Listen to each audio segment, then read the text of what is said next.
معزز سامعین گرامی قدر، رمضان کا مہینہ آتا ہے، اپنے ساتھ بہت سی عبادتوں کو لے کے آتا ہے۔ ان عبادتوں میں سے مشہور 4-5 عبادتیں جن کا رمضان کے ساتھ بڑا گہرا تعلق ہے اور جو رمضان کے اندر اس لیے کی جاتی ہیں کہ انسان اپنے آپ کو گناہوں سے پاک صاف کر کے جنت میں داخل ہو جائے، ان میں سے آج ایک عبادت کے حوالے سے آپ کے سامنے چند گزارشات کو رکھنا ہے۔ نبی کریم صلی اللہ علیہ وسلم جب رمضان کا مہینہ آتا تھا کمر کس لیا کرتے تھے، اور امہات المومنین بیان کرتی ہیں آپ رمضان کے آنے سے قبل رمضان کی ٹریننگ کے لیے مفہوم یہ ہے، اس قدر تیز رفتاری سے انفاق فی سبیل اللہ کے راستے میں خرچ کیا کرتے تھے گویا تیز رفتار آندھی اور طوفان بھی اس تیز رفتار خرچ کا مقابلہ نہیں کر سکتا۔ مثل الذین ينفقون اموالهم فی سبیل اللہ کمثل حبہ، سب سے پہلی بات ہم نے یہ جو انفاق فی سبیل اللہ کرنا ہے رمضان کے مہینے کے اندر، جو مواسات کا مہینہ ہے، جو غم خاری و غم گساری کا مہینہ ہے، جو لوگوں کی مدد، دینی اداروں کی مدد، زکوٰۃ نکالنے کا مہینہ ہے۔ زکوٰۃ پورا سال بھی نکالی جا سکتی ہے، لیکن خاص طور پہ اس مہینے میں نکالنے کی غرض و غایت یہ ہے کہ اگر یہاں پہ نفل اعمال کئی مرتبہ فرائض سے بھی آگے نکل جاتے ہیں تو فرض اعمال کا اجر و ثواب کیا ہوگا، اس بات کو ابھی آپ ایک سائیڈ پہ رکھیں۔ نیکیوں کے جتنے بھی اعمال اللہ رب العزت نے کلام حمید میں اور حدیث رسول میں رسول اللہ کے ذریعے ہم تک بھیجے ہیں، ان میں ایک نیکی کو 10 سے ضرب دیا جا رہا ہے، ایک نیکی کو 10 سے ضرب دیا جا رہا ہے۔ کئی نیکیوں کا اللہ تعالیٰ کہہ رہا ہے کہ حساب نہیں ہے، کتاب نہیں ہے، لیکن ایک نیکی اللہ رب العزت نے کلام حمید میں ایسی بیان کی ہے کہ جس کی ضربیں، جس کی مثالیں اللہ تعالیٰ نے آپ کو اور مجھے سمجھانے کے لیے یوں بیان کی ہیں کہ مثل الذین ينفقون اموالهم فی سبیل اللہ کمثل حبۃ انبتت 7 سنابل فی کل سنبلۃ 100 حبہ۔ میرے بھائیو، ایک آیت بھی اگر سمجھ آ جائے تو انفاق فی سبیل اللہ کا اجر و ثواب ہم سب کو سمجھ آ جائے۔ اللہ کی بارگاہ میں جس نے نیکی کی 10 پالے گا، جس نے الف لام میم پڑھا 30 نیکیاں پالے گا، لیکن جو اللہ رب العزت کی بارگاہ میں 1 روپیہ خرچ کرے گا، اللہ نے اس روپے کی مثال ایک دانے کی دی ہے۔ ایک دانہ جس نے زمین میں ڈالا، کھیتی چلائی، پانی لگایا، اچھی طرح پرورش کی، اس میں سے 7 بالیاں نکل آئیں، پہلے کونپلیں پھوٹی، پھر بالیاں نکلی 7، اور ہر بالی کے اوپر اللہ رب العزت نے 100 دانے کو چڑھا دیا۔ 1 روپیہ اللہ رب العزت کے ساتھ انویسٹ کرنے والا، اللہ رب العزت کی راہ میں خرچ کرنے والا، اللہ رب العزت کو قرض دینے والا، اللہ تعالیٰ کہہ رہا ہے اس کی مثال اس دانے کی طرح ہے جس کے ذریعے سے 700 دانے پیدا ہوتے ہیں، اور اگر 700 سے ہی ضرب دینا ہوتا تو بھی اجر و ثواب کے لیے کافی ہے۔ واللہ یضاعف لمن یشاء، اور اللہ کی مرضی ہے ایک کو 700 لکھے یا 7000 لکھ لے یا 7 لاکھ لکھ لے یا 70 لاکھ لکھ لے۔ 1 روپیہ ایمانداری سے بتائیے، سارے کچھ کاروباری لوگ بھی بیٹھے ہیں، آپ کو کوئی انویسٹر گارنٹی دے اور آپ جس کے ساتھ انویسٹ کرنا چاہتے ہیں کوئی تاجر گارنٹی دے، آپ مجھے 1 روپیہ دینا، میں کتنا لکھوں گا؟ 700 روپے لکھوں گا۔ آپ مجھے 1 لاکھ دینا، میں 700 لاکھ لکھوں گا کہ آپ کی انویسٹمنٹ 700 لاکھ ہے۔ دنیا کا کوئی غافل اور پتہ بھی ہو کہ ایماندار ہے اور لکھ بھی دے گا تو کوئی بیوقوفی ہوگا جو اس کے ساتھ انویسٹ نہ کرے اور اس کے ساتھ تجارت نہ کرے۔ اور اگر وہ کہے 1 روپیہ انویسٹ کرو گے بدلے میں 700 دوں گا، 1 لاکھ دے دو گے بدلے میں 700 لاکھ دوں گا، تو ایمانداری سے بتائیے اگر وہ ایماندار تاجر ہے اور اس کی بات کے اوپر آپ کو یقین ہے تو آپ میں سے کون ایسا ہوگا جو پیچھے رہ جائے گا؟ غریب سے غریب بندہ بھی، آپ نے ڈبل چھا کے قصے سنے ہوئے ہیں، صرف ڈبل کرنے والوں کو لوگ کروڑوں روپیہ پکڑا دیتے ہیں۔ یہاں ڈبل ٹرپل کی بات نہیں ہو رہی، یہاں پہ 700 گنا کی بات ہو رہی ہے۔ آپ میں سے ہر کوئی یہ چاہے گا کہ آپ اس کے ساتھ انویسٹ کریں، آپ اس سے یہ پروفٹ کی ریشو طے کریں۔ ایک ایماندار تاجر آپ کو گارنٹی دے دے آپ اس کے ساتھ تو انویسٹ کریں گے جو خالق اور مالک ہے۔ جس نے زمین و آسمان کو بنایا ہے، جس کے خزانوں میں کوئی کمی نہیں ہے، وہ آپ کو گارنٹی دے رہا ہے کہ نہیں دے رہا؟ وہ آپ کو گارنٹی دے رہا ہے کہ اپنے رب کے ساتھ ایسی تجارت کرو جس میں 1 روپے کو 700 لکھا جائے گا، جس کے ساتھ انویسٹ کرو گے تو تمہارا 700 روپیہ یعنی 700 گنا لکھا جائے گا۔ یہ ایسی تجارت ہے جس کو اللہ رب العزت نے خود آگے کلام حمید میں تجارت لن تبور، یہ ایسی تجارت ہے جس میں کوئی خسارہ ساری زندگی تا قیامت ہونے والا نہیں ہے۔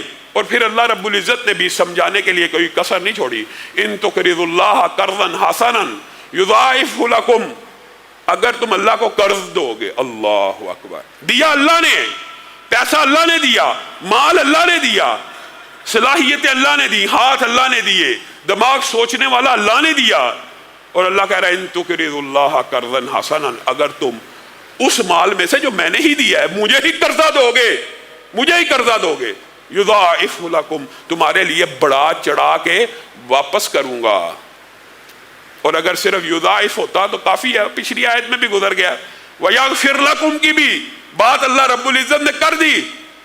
یہ رمضان کے ساتھ جو خاص تعلق ہے انفاق فی سبیل اللہ کا وہ یہ ہے، وَيَغْفِرْ لَكُمْ، اور اللہ رب العزت صرف تمہارے پیسے کو بڑھا چڑھا کے واپس نہیں کریں گے۔ انفاق فی سبیل اللہ کی ایک گرد و غایت یہ بھی ہوتی ہے کہ انسان اپنے گناہوں کو دھو دے، رمضان کا مہینہ آیا ہے، گناہوں سے پاک ہو جائے۔ وَيَغْفِرْ لَكُمْ، صرف قرضہ دینے والا اللہ کو، اللہ اس کو بڑھا کے واپس نہیں کرے گا، بلکہ کیا کرے گا؟ اس کے سارے گناہوں کو بھی معاف کر دے گا۔ واللہ شکور حلیم۔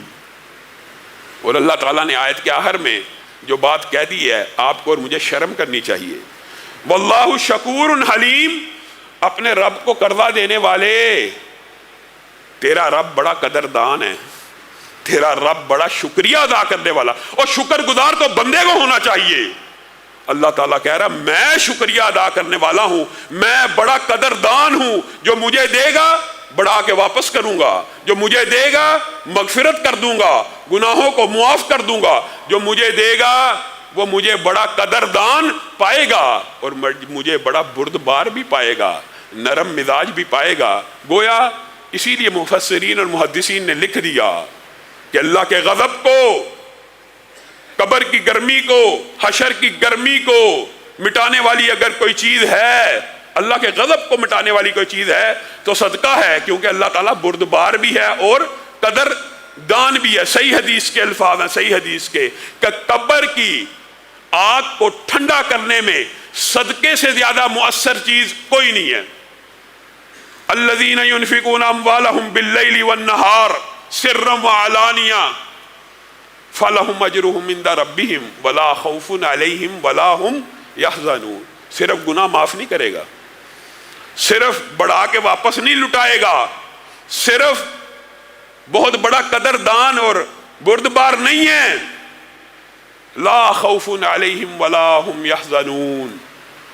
اگر کوئی بندہ اللہ رب العزت کی بارگاہ میں صبح اور شام خرچ کرے گا، سرا و علانیتاً خرچ کرے گا، اس کا اجر تو اللہ کے پاس ہے ہی، لیکن اللہ کہہ رہا ہے اجر کے علاوہ اس کی زندگی میں سے خوف ختم کر دوں گا اور اس کی زندگی میں غم ختم کر دوں گا۔ یہ خوف اور حزن کے جو الفاظ ہیں مفسرین نے عجیب انداز میں بیان کیے ہیں۔ خوف کیسے ختم کرے گا؟ حزن کیسے ختم کرے گا؟ خوف کئی مرتبہ ایسا ہوتا ہے کہ مستقبل میں یہ نہ ہو جائے، مستقبل میں یہ نہ ہو جائے، یعنی آنے والی جتنی بھی مشکلات ہیں اس کا خوف بھی دل سے نکال دے گا، اس سے بھی محفوظ کر دے گا۔ اور حزن یہ ہوتا ہے، ملال یہ ہوتا ہے، غم یہ ہوتا ہے، ہائے میرا باپ فوت ہو چکا ہے، ہائے میری ماں فوت ہو چکی، ہائے میرا بھائی فوت ہو چکا، ماضی میں مجھے اتنا نقصان ہو گیا، یہ کاروباری دھچکا لگا، لا خوف علیہم ولا ہم یحزنون۔ پھر اللہ کی بارگاہ میں خرچ کرنے والوں کے اوپر نہ مستقبل کا کوئی اندیشہ ہوگا، نہ ماضی کا کوئی غم ہوگا۔ کل امرئ، ہر بندہ، فی ظل صدقتہ، اپنے صدقے کے سائے میں ہوگا، حتی یقضی بین الناس، یہاں تک کہ انسانوں کے مابین تمام کے تمام فیصلے کر نہیں دیے جاتے۔ اور اگر آپ صرف اس ایک حدیث کے اوپر غور کریں تو اس کے دباچے میں محدثین کیسی کیسی باتیں لے کے آئے ہیں کہ یہ وہ دن ہے کہ جس میں ہر بندہ اپنے ہی پسینے میں غرق، دوسرے کی بات نہیں ہو رہی، یعنی پسینے کی کوانٹٹی اس قدر ایک بندے کی ہوگی کہ وہ اپنے ہی پسینے میں غوطے کھا رہا ہے، اتنی کوانٹٹی ایک بندے کے پسینے کی ہے۔ اس شدت کی گرمی کے دن، جس دن اللہ کے سائے، عرش عظیم کے سائے کے علاوہ کوئی سایہ نہیں ہوگا، اس شدت اور گرمی کے دن چند خوش نصیب ایسے ہوں گے، کل امرئ، ہر بندہ فی ظل صدقتہ، اپنے صدقے کے سائے میں ہوگا۔ اس دن بھی یہاں تک کہ لوگوں کے مابین فیصلے نہیں کر دیے جاتے۔ سبعۃ یظلھم اللہ فی ظلہ یوم لا ظل الا ظلہ کی جو حدیث ہے، اس کے اندر جو 7 بندوں کا ذکر ہے کہ یہ 7 بندے کل قیامت کی سختی، شدت، گرمی، حدت کے دن میں اللہ کے عرش کے سائے میں ہوں گے۔ ان میں سے ایک کون ہے؟ جس نے اللہ کے راستے میں خرچ کیا۔ کس طرح؟ یہ بات بھی سمجھ لیجئے، نیکیوں کے اعمال ہیں بہت سے، نیکیوں کے اعمال میں اپنے مطالعے کے مطابق 2 نیکیاں ایسی جانتا ہوں جن کو علانیہ کرنے کا اللہ رب العزت کی طرف سے اجازت ہے، باقی نیکیاں اعلانیہ کرنا پسندیدہ اور محبوب اس لیے نہیں ہے کہ اس میں ریاکاری شامل ہو جاتی ہے، لیکن ان 2 نیکیوں کو اللہ تعالیٰ نے اعلانیہ کے ساتھ کرنے کا بھی حکم دیا۔ اس کی کیا گرد و غایت ہے؟ اس کی کیا گرد و غایت ہے؟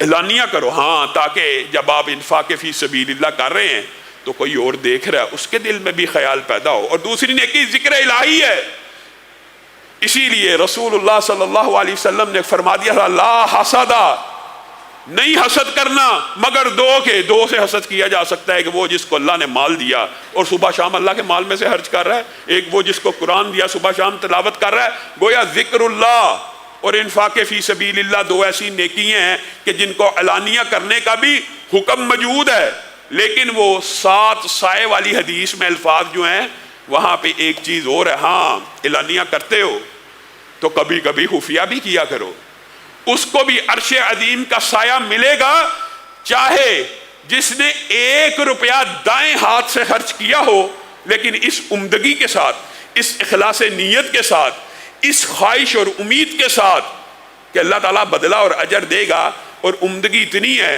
کہ خرچ ایسے کر رہا ہے کہ دائیں ہاتھ نے جو خرچ کیا، بائیں ہاتھ کو معلوم نہیں ہوا کہ اس ہاتھ میں کتنے روپے تھے اور کیسے خرچ ہو گئے ہیں اور کس کو چلے گئے ہیں۔ اعلانیہ کا بھی حکم موجود ہے، لیکن خفیہ کا بھی حکم موجود ہے۔ میرے بھائیو، آج ہم چاہتے ہیں کہ گناہ معاف ہو، خذ من اموالہم صدقۃ تطہرہم وتزکیہم بہا۔ اللہ تعالیٰ رسول اللہ کو کیا کہہ رہے ہیں؟ ان سے صدقہ لو، ان سے مال لو، خذ من اموالہم صدقۃ تطہرہم، تاکہ یہ گناہوں سے پاک ہو جائے۔ آپ نے یہی سمجھا کہ صرف استغفر اللہ پڑھنے سے بندہ گناہوں سے پاک ہوتا ہے؟ نہیں، نفس کے اوپر صدقہ جتنا بھاری ہے آپ سوچ نہیں سکتے۔ نفس کو کچلنے کے لیے جہاں تہجد کی نماز ہے، نفس کو کچلنے کے لیے جہاں روزہ ہے، نفس کو کچلنے کے لیے 3 نمبر پہ، اور ان کی ترتیب مختلف ہے، 3 جو محدثین بیان کرتے ہیں نا نفس کو کچلنے کی، ایک نیند کم ہو اور رات کو بندہ اٹھے تہجد کے لیے، یہ نفس کو کچلتا ہے۔ ایک بندہ گرمی کی شدت و حدت میں روزہ رکھتا رہے، نفس کنٹرول میں آ جاتا ہے۔ تیسری بات جو نفس کو کنٹرول کرتی ہے وہ اللہ رب العزت کی بارگاہ میں صدقہ کرنا ہے۔ کیوں؟ الشیطان یعدکم الفقر ویأمرکم بالفحشاء۔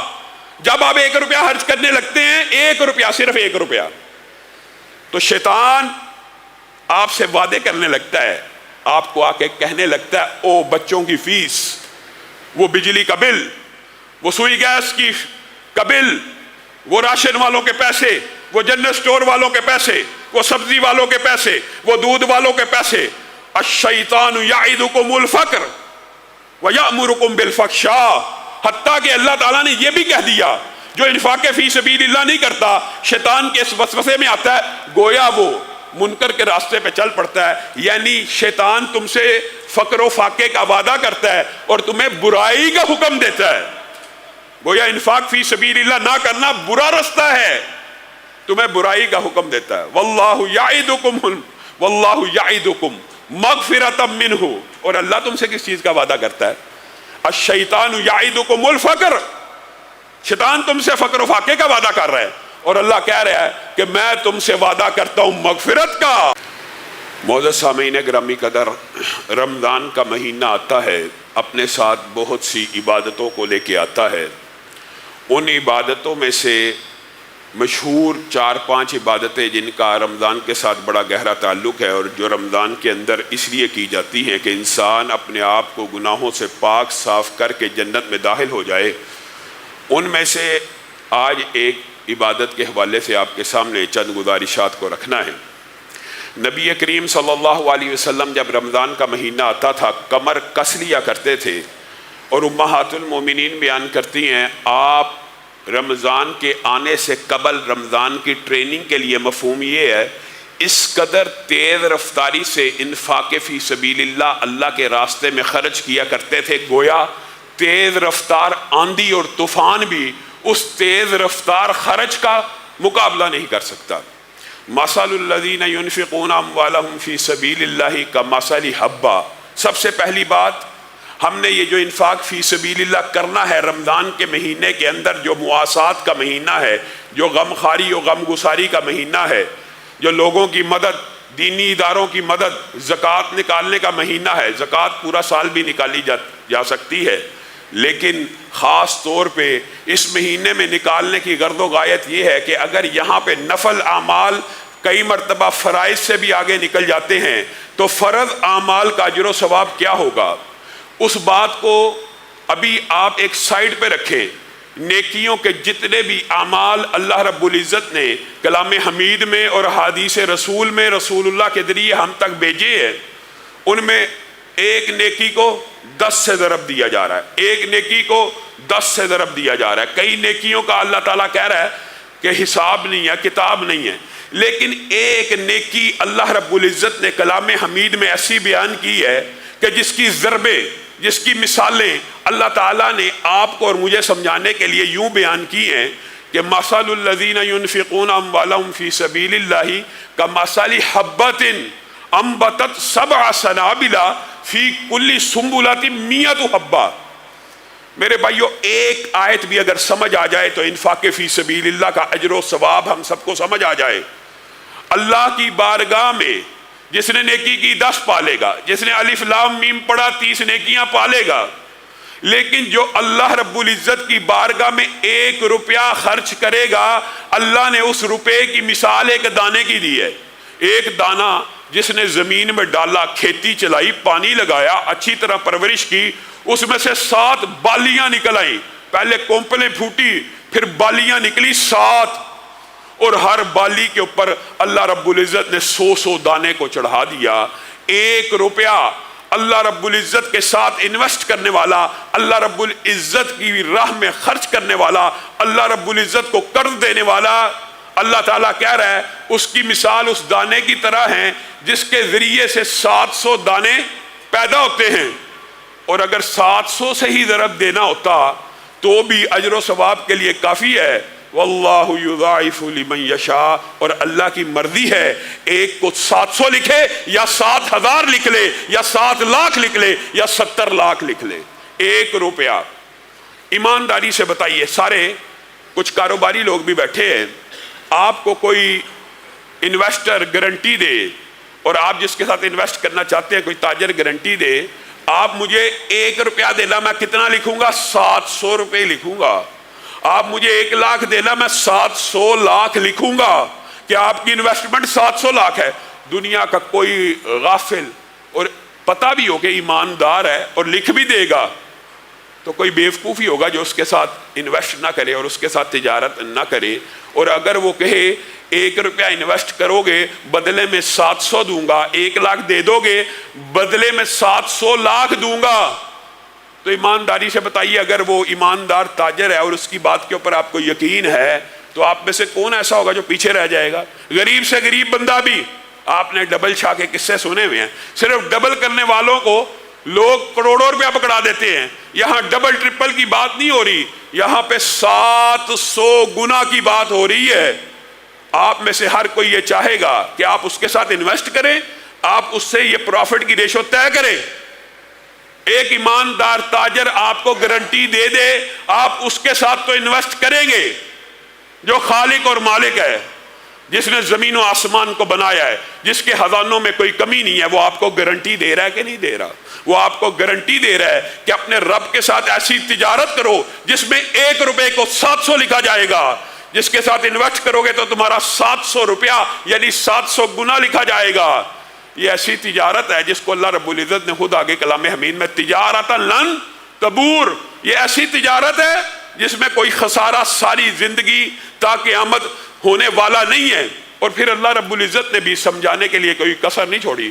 ان تقرضوا اللہ قرضا حسنا یضاعفہ لکم، اگر تم اللہ کو قرض دو گے، اللہ اکبر، دیا اللہ نے، پیسہ اللہ نے دیا، مال اللہ نے دیا، صلاحیت اللہ نے دی، ہاتھ اللہ نے دیے، دماغ سوچنے والا اللہ نے دیا، اور اللہ کہہ رہا ہے ان تقرضوا اللہ قرضا حسنا، اگر تم اس مال میں سے جو میں نے ہی دیا ہے مجھے ہی قرضہ دو گے، مجھے ہی قرضہ دو گے، یضاعف لکم، تمہارے لیے بڑھا چڑھا کے واپس کروں گا. اور اگر صرف یضاعف ہوتا تو کافی ہے، پچھلی آیت میں بھی گزر گیا. ویغفر لکم کی بھی بات اللہ رب العزت نے کر دی. یہ رمضان کے ساتھ جو خاص تعلق ہے انفاق فی سبیل اللہ کا وہ یہ ہے، وَيَغْفِرْ لَكُمْ، اور اللہ رب العزت صرف تمہارے پیسے کو بڑھا چڑھا کے واپس نہیں کریں گے. انفاق فی سبیل اللہ کی غرض و غایت یہ بھی ہوتی ہے کہ انسان اپنے گناہوں کو دھو دے. رمضان کا مہینہ آیا ہے، گناہوں سے پاک ہو جائے. وَيَغْفِرْ لَكُمْ، صرف قرضہ دینے والا اللہ کو، اللہ اس کو بڑھا کے واپس نہیں کرے گا بلکہ کیا کرے گا، اس کے سارے گناہوں کو بھی معاف کر دے گا. واللہ شکور حلیم. اور اللہ تعالیٰ نے آیت کے آخر میں جو بات کہہ دی ہے آپ کو اور مجھے شرم کرنی چاہیے. واللہ شکور حلیم، اپنے رب کو قرضہ دینے والے، تیرا رب بڑا قدردان ہے، تیرا رب بڑا شکریہ ادا کرنے والا، اور شکر گزار تو بندے کو ہونا چاہیے. اللہ تعالیٰ کہہ رہا میں شکریہ ادا کرنے والا ہوں، میں بڑا قدردان ہوں، جو مجھے دے گا بڑھا کے واپس کروں گا، جو مجھے دے گا مغفرت کر دوں گا، گناہوں کو معاف کر دوں گا، جو مجھے دے گا وہ مجھے بڑا قدردان پائے گا، اور مجھے بڑا بردبار بھی پائے گا، نرم مزاج بھی پائے گا. گویا اسی لیے مفسرین اور محدثین نے لکھ دیا کہ اللہ کے غضب کو، قبر کی گرمی کو، حشر کی گرمی کو مٹانے والی اگر کوئی چیز ہے، اللہ کے غضب کو مٹانے والی کوئی چیز ہے تو صدقہ ہے، کیونکہ اللہ تعالیٰ بردبار بھی ہے اور قدر دان بھی ہے. صحیح حدیث کے الفاظ ہیں، صحیح حدیث کے، کہ قبر کی آگ کو ٹھنڈا کرنے میں صدقے سے زیادہ مؤثر چیز کوئی نہیں ہے. الذین ينفقون اموالهم باللیل والنہار سرا وعلانیہ فلہم اجرہم عند ربہم ولا خوف علیہم ولا ہم یحزنون. صرف گناہ معاف نہیں کرے گا، صرف بڑھا کے واپس نہیں لٹائے گا، صرف بہت بڑا قدردان اور بردبار نہیں ہے. لا خوف علیہم ولا ہم یحزنون. اگر کوئی بندہ اللہ رب العزت کی بارگاہ میں صبح اور شام خرچ کرے گا، سرا و علانیتاً خرچ کرے گا، اس کا اجر تو اللہ کے پاس ہے ہی، لیکن اللہ کہہ رہا ہے اجر کے علاوہ اس کی زندگی میں سے خوف ختم کر دوں گا اور اس کی زندگی میں غم ختم کر دوں گا. یہ خوف اور حزن کے جو الفاظ ہیں مفسرین نے عجیب انداز میں بیان کیے ہیں. خوف کیسے ختم کرے گا، حزن کیسے ختم کرے گا؟ خوف کئی مرتبہ ایسا ہوتا ہے کہ مستقبل میں یہ نہ ہو جائے، مستقبل میں یہ نہ ہو جائے، یعنی آنے والی جتنی بھی مشکلات ہیں اس کا خوف بھی دل سے نکال دے گا، اس سے بھی محفوظ کر دے گا. اور حزن یہ ہوتا ہے، ملال یہ ہوتا ہے، غم یہ ہوتا ہے، ہائے میرا باپ فوت ہو چکا ہے، ہائے میری ماں فوت ہو چکی، ہائے میرا بھائی فوت ہو چکا، ماضی میں مجھے اتنا نقصان ہو گیا، یہ کاروباری دھچکا لگا. لا خوف علیہم ولا ہم یحزنون. پھر اللہ کی بارگاہ میں خرچ کرنے والوں کے اوپر نہ مستقبل کا کوئی اندیشہ ہوگا، نہ ماضی کا کوئی غم ہوگا. کل امرئ، ہر بندہ، فی ظل صدقتہ، اپنے صدقے کے سائے میں ہوگا، حتی یقضی بین الناس، یہاں تک کہ انسانوں کے مابین تمام کے تمام فیصلے کر نہیں دیے جاتے۔ اور اگر آپ صرف اس ایک حدیث کے اوپر غور کریں تو اس کے دباچے میں محدثین کیسی کیسی باتیں لے کے آئے ہیں کہ یہ وہ دن ہے کہ جس میں ہر بندہ اپنے ہی پسینے میں غرق، دوسرے کی بات نہیں ہو رہی، یعنی پسینے کی کوانٹٹی اس قدر ایک بندے کی ہوگی کہ وہ اپنے ہی پسینے میں غوطے کھا رہا ہے، اتنی کوانٹٹی ایک بندے کے پسینے کی ہے۔ اس شدت کی گرمی کے دن، جس دن اللہ کے سائے، عرش عظیم کے سائے کے علاوہ کوئی سایہ نہیں ہوگا، اس شدت اور گرمی کے دن چند خوش نصیب ایسے ہوں گے، کل امرئ، ہر بندہ فی ظل صدقتہ، اپنے صدقے کے سائے میں ہوگا۔ اس دن بھی یہاں تک کہ لوگوں کے مابین فیصلے نہیں کر دیے جاتے۔ سبعۃ یظلھم اللہ فی ظلہ یوم لا ظل الا ظلہ کی جو حدیث ہے، اس کے اندر جو 7 بندوں کا ذکر ہے کہ یہ 7 بندے کل قیامت کی سختی، شدت، گرمی، حدت کے دن میں اللہ کے عرش کے سائے میں ہوں گے۔ ان میں سے ایک کون ہے؟ جس نے اللہ کے راستے میں خرچ کیا۔ کس طرح؟ یہ بات بھی سمجھ لیجئے، نیکیوں کے اعمال ہیں بہت سے، نیکیوں کے اعمال میں میں اپنے مطالعے کے مطابق 2 نیکی ایسی جانتا ہوں جن کو علانیہ کرنے کا اللہ رب العزت کی طرف سے اجازت ہے، باقی نیکیاں اعلانیہ کرنا پسندیدہ اور محبوب اس لیے نہیں ہے کہ اس میں ریاکاری شامل ہو جاتی ہے، لیکن ان 2 نیکیوں کو اللہ تعالیٰ نے اعلانیہ کے ساتھ کرنے کا بھی حکم دیا۔ اس کی کیا گرد و غایت ہے؟ اس کی کیا گرد و غایت ہے؟ اعلانیہ کرو، ہاں، تاکہ جب آپ انفاق فی سبیل اللہ کر رہے ہیں تو کوئی اور دیکھ رہا ہے، اس کے دل میں بھی خیال پیدا ہو۔ اور دوسری نیکی ذکر الہی ہے، اسی لیے رسول اللہ صلی اللہ علیہ وسلم نے فرما دیا لا حسد، نہیں حسد کرنا مگر 2 کے، 2 سے حسد کیا جا سکتا ہے کہ وہ جس کو اللہ نے مال دیا اور صبح شام اللہ کے مال میں سے خرچ کر رہا ہے، ایک وہ جس کو قرآن دیا صبح شام تلاوت کر رہا ہے۔ گویا ذکر اللہ اور انفاق فی سبیل اللہ 2 ایسی نیکیاں ہیں کہ جن کو علانیہ کرنے کا بھی حکم موجود ہے، لیکن وہ 7 سائے والی حدیث میں الفاظ جو ہیں وہاں پہ ایک چیز اور ہے، ہاں اعلانیہ کرتے ہو تو کبھی کبھی خفیہ بھی کیا کرو، اس کو بھی عرش عظیم کا سایہ ملے گا، چاہے جس نے 1 روپیہ دائیں ہاتھ سے خرچ کیا ہو، لیکن اس عمدگی کے ساتھ، اس اخلاص نیت کے ساتھ، اس خواہش اور امید کے ساتھ کہ اللہ تعالیٰ بدلہ اور اجر دے گا، اور عمدگی اتنی ہے کہ خرچ ایسے کر رہا ہے کہ دائیں ہاتھ نے جو خرچ کیا بائیں ہاتھ کو معلوم نہیں ہوا کہ اس ہاتھ میں کتنے روپے تھے اور کیسے خرچ ہو گئے ہیں اور کس کو چلے گئے ہیں۔ اعلانیہ کا بھی حکم موجود ہے، لیکن خفیہ کا بھی حکم موجود ہے۔ میرے بھائیوں، آج ہم چاہتے ہیں کہ گناہ معاف ہو، خذ من اموالہم صدقۃ تطہرہم وتزکیہم بہا۔ اللہ تعالیٰ رسول اللہ کو کیا کہہ رہے ہیں؟ ان سے صدقہ لو، ان سے مال لو، خذ من اموالہم صدقۃ تطہرہم، تاکہ یہ گناہوں سے پاک ہو جائے۔ آپ نے یہی سمجھا کہ صرف استغفر اللہ پڑھنے سے بندہ گناہوں سے پاک ہوتا ہے؟ نہیں، نفس کے اوپر صدقہ جتنا بھاری ہے آپ سوچ نہیں سکتے۔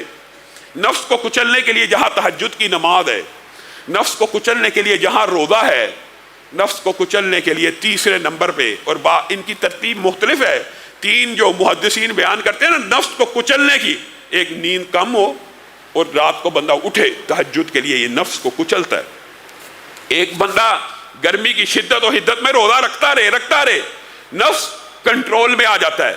تیسری بات جو نفس کو کنٹرول کرتی ہے وہ اللہ رب العزت کی بارگاہ میں صدقہ کرنا ہے۔ کیوں؟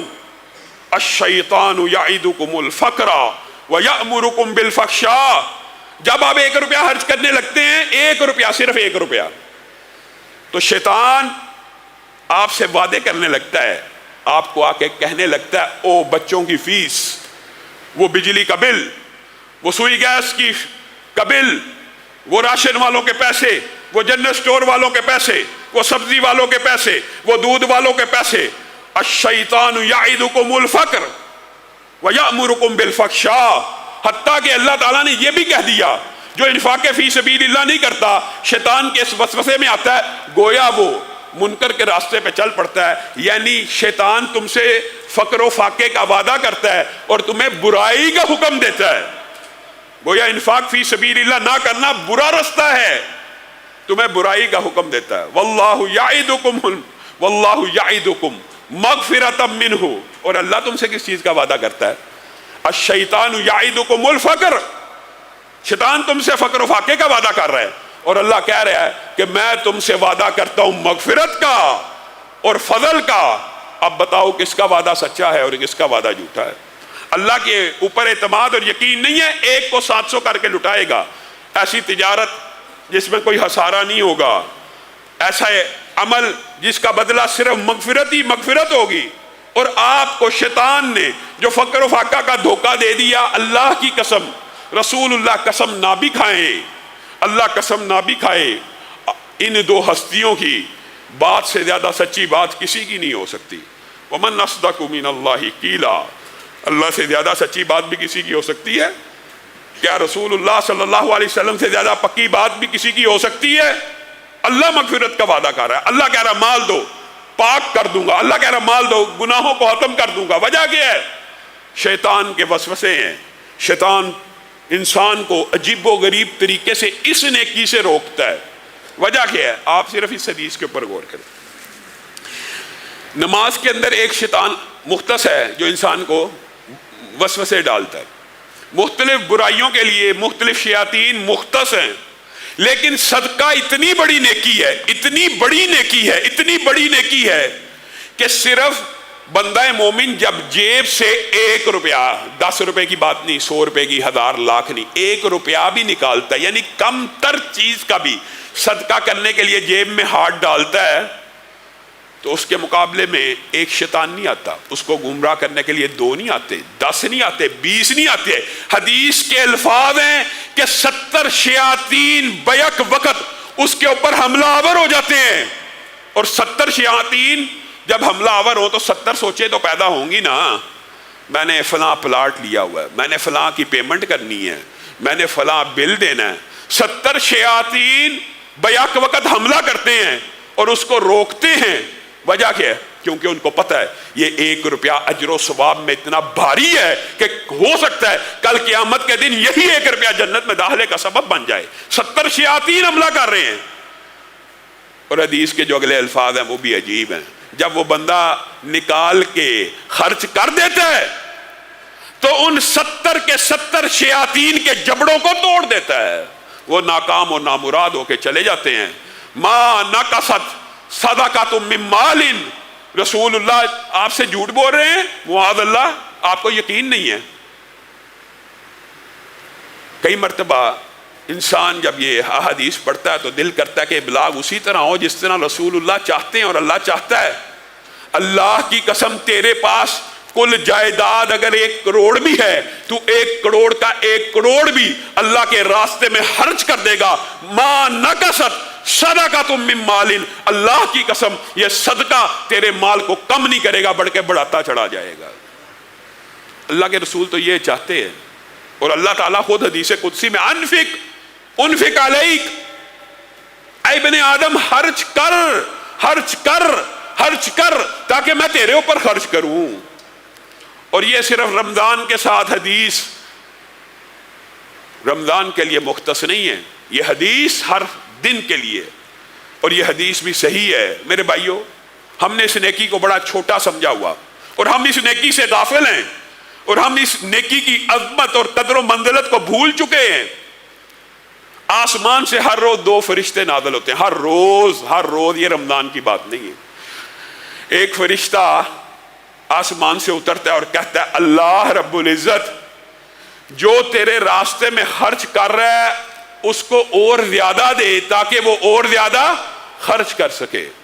اللہ، دوسرا فرشتہ کہتا ہے جو تیرے راستے میں خرچ نہیں کر رہا، اللہ اس کے مال کو روک لے، اس کی برائیوں کو روک لے، اس کے مال کو تلف کر لے، وہ تیرے راستے میں نہیں دیتا تو اس کو مال عطا نہ کر۔ مجھے بتائیے ایمانداری سے، کیا ہمیں وحی پہ یقین ہے کہ نہیں؟ یہ فرشتے کس نے بھیجے ہیں؟ کس نے بھیجے ہیں؟ اللہ نے۔ کوئی مشکل بات ہے؟ کس نے بھیجے ہیں؟ ان کو دعا کس نے سکھائی ہے؟ یہ دعا کس کے حکم پہ کر رہے ہیں؟ کتنی عام فہم بات ہے، اللہ ہی نے بھیجے ہیں۔ اللہ ہی نے دعا سکھائی ہے، اللہ ہی دعا کہنے کا کہہ رہا ہے، تو پھر اللہ جب خود کہہ رہا ہے یہ دعا کر کے آؤ، ہر روز دھرتی کے اوپر اترو اور ہر منٹ میں، ہر سیکنڈ میں، جہاں جہاں صبح طلوع ہو رہی ہے یہ ندا دیتے چلے جاؤ، تو کیا اس دعا کو اللہ قبول نہیں کر رہا؟ اس کی قبولیت میں فرشتے جو دعا کرتے ہیں، یہ بھی ایک مسئلہ آیا تو سمجھ لیجئے، فرشتے اپنی مرضی سے بولتے ہی نہیں ہیں، فرشتے اپنی مرضی سے عمل کرتے ہی نہیں ہیں، جو اب بھی کرتے ہیں اللہ کے حکم سے کرتے ہیں، اور فرشتے جو دعا کرتے ہیں اس دعا کی قبولیت میں کوئی شک و شبہ نہیں ہوتا، دعا تو قبول ہو گئی۔ وَأَمَّا إِذَا مَا ابْتَلَاهُ فَقَدَرَ عَلَيْهِ رِزْقَهُ فَيَقُولُ رَبِّي أَهَانَنِ، پھر جب مال تلف ہوتا ہے تو بندہ کہتا ہے ہائے میرا مال رک گیا، میں تو بڑا کاروباری تھا، میرے پاس تو بڑے پیسے تھے، میں تو بڑا کمانے والا تھا، میرا بڑا اچھا سسٹم چل رہا تھا، علامہ صاحب بڑی ماہانہ کمائی تھی، بڑی انکم تھی، فَيَقُولَ رَبِّي أَهَانَنِ، اللہ تعالیٰ نے پتہ نہیں کیا کیا، کاروبار رک گیا۔ کَلَّا بَل لَّا تُكْرِمُونَ الْيَتِيمَ وَلَا تَحَاضُّونَ عَلَىٰ طَعَامِ الْمِسْكِينِ، میں نے رب نے تیرا مال نہیں روکا، تو نے مسکینوں کا اکرام نہیں کیا، تو نے سائلوں کا احترام نہیں کیا، تو نے